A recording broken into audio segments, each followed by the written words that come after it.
Bom dia, boa tarde, boa noite, pessoal. Aqui é o professor Luciano e hoje nós vamos falar sobre amplificador operacional com configuração inversora.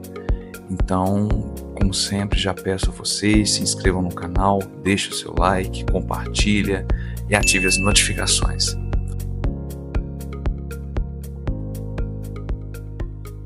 Bom, nessa aula eu quero apresentar para vocês os amplificadores operacionais com configuração inversora e que vocês entendam o processo de equacionamento desse circuito, tá? Então a gente vai analisar essas equações, né, a lógica e a análise de circuito que nos conduz à equação final e depois vamos interpretá-la e fazer uma simulação computacional aí para relacionar o comportamento do circuito modelado com o circuito simulado, tá bom? Então, nós temos aqui um circuito, tá? Onde nós temos o Vin, que é a nossa tensão de entrada, nós temos o Vout, que é a nossa tensão de saída do amplificador, o R2, que é o nosso resistor de alimentação, e o R1. Temos também aqui nossa entrada inversora, a nossa entrada não inversora, que está aterrada no momento. Para R1, nós vamos considerar aqui uma corrente de entrada, sendo a corrente I1. E agora, para R2, uma corrente chamada I2, né, que é a corrente que vai fluir aí pelo resistor R2. A gente precisa fazer algumas considerações importantes. Por exemplo, nesse nó do amplificador operacional, tá?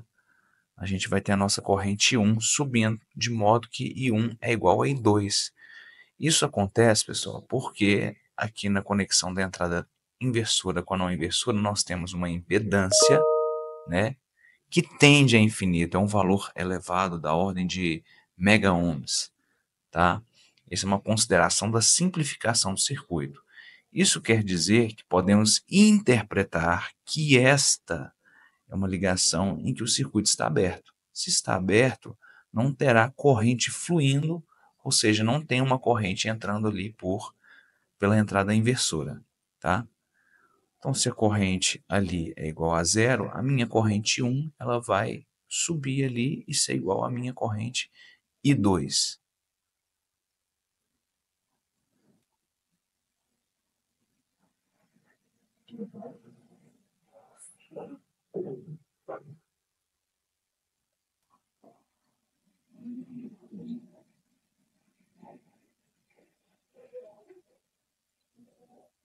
Agora, só para relembrar, pessoal, é importante que a gente esteja com isso assim, bem afiado, né, para o cálculo de corrente em um circuito. Nós temos um resistor com uma tensão aí de V1 e VO na saída. E a minha corrente que circula, tá? Representado por esse vetor aí. Para me calcular essa corrente, embora pareça simples, eu vou pegar a tensão de onde a corrente está partindo, né, de V1, menos a tensão após o resistor, que eu chamei aí de VO. Tá? Sempre assim, da origem da seta até o final da seta, dividido pelo resistor. Essa é a forma que a gente vai utilizar para calcular as correntes no circuito e analisar. Tá? Esse potencial, esse terminal, como não existe corrente, é igual a zero, porque o potencial do nó, né, do terminal ali, da entrada inversora e não inversora, é o mesmo. Tá? Então, eu posso escrever que a corrente I1 é igual à tensão Vin menos zero dividido por R1. E agora, a corrente 2 é dada por zero, que é o potencial lá no nó, tá vendo? Potencial no nó, menos o potencial lá na saída, a tensão na saída, que é o Vout. Então, origem 0 menos Vout dividido por R2. Tá? Então, pronto, a equação está resolvida. Agora a gente só precisa simplificar isso daí, né? E escrever de uma forma que seja interessante para a nossa aula, análise. Então, temos aí que a tensão de entrada dividido por R1 é igual a menos a tensão de saída dividido por R2. Isolando saída sobre entrada, né, que seria o equivalente à função de transferência no nosso circuito, nós teremos menos R2 sobre R1, que vocês estão vendo aí na tela.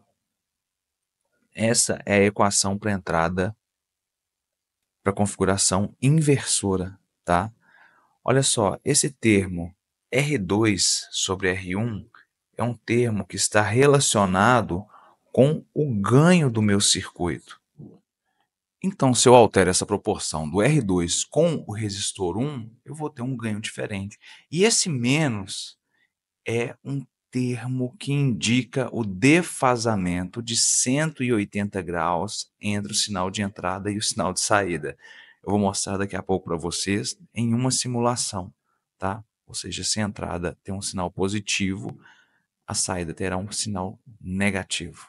Tá? Então, olha, supondo que R2 é igual a 2K ohms, né? E que R1 é igual a 1K ohm, nós podemos escrever que VO é igual a menos 2K dividido por 1K. Isso vai me fornecer um ganho de 2, tá? Agora eu passei o Vin, que é a tensão de entrada, multiplicando, então eu percebo que a minha tensão de saída foi igual a menos 2 vezes a tensão de entrada.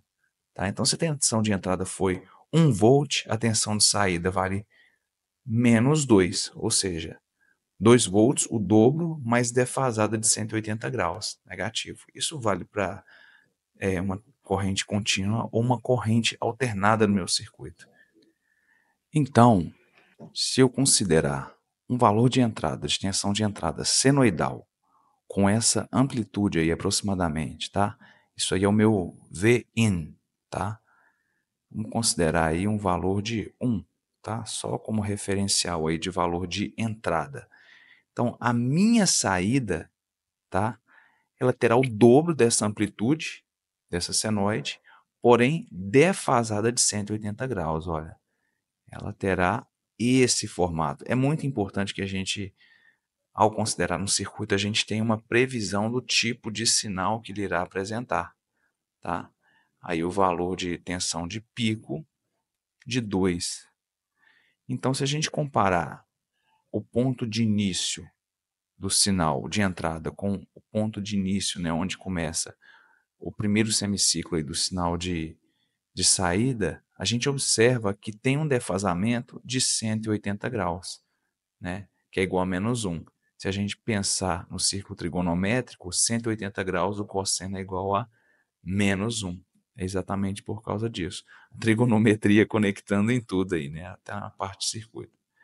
Agora, com um circuito já montado, tá? Olha, resistor de entrada 1K e o resistor de realimentação de 2K, né? E a tensão de entrada é de 1 volt. Eu simulo o circuito e ele me mostra exatamente esse comportamento, tá? O nosso sinal de entrada está na cor roxinha ali, tá? E o sinal de saída no verde. Então, a gente pode parar aqui e analisar. Olha, o valor, né, o ponto de início da senoide, tensão de entrada mais 1 volt e menos 1 volt, tensão de saída mais 2 volts e menos 2 volts. Então, o circuito ele condiz com o que nós acabamos de analisar. Então, pessoal, deixe aí no comentário o que você achou da aula, o que achou mais interessante, o que você não sabia, o que você ainda quer saber, tá? O que vocês esperam que a gente possa desenvolver aqui numa próxima aula, se é uma montagem física ou em outro simulador, tá? Assim que a gente tiver pelo menos aí umas 50 curtidas, eu faço esse vídeo, tá bom? De acordo com o comentário da galera. Um abraço.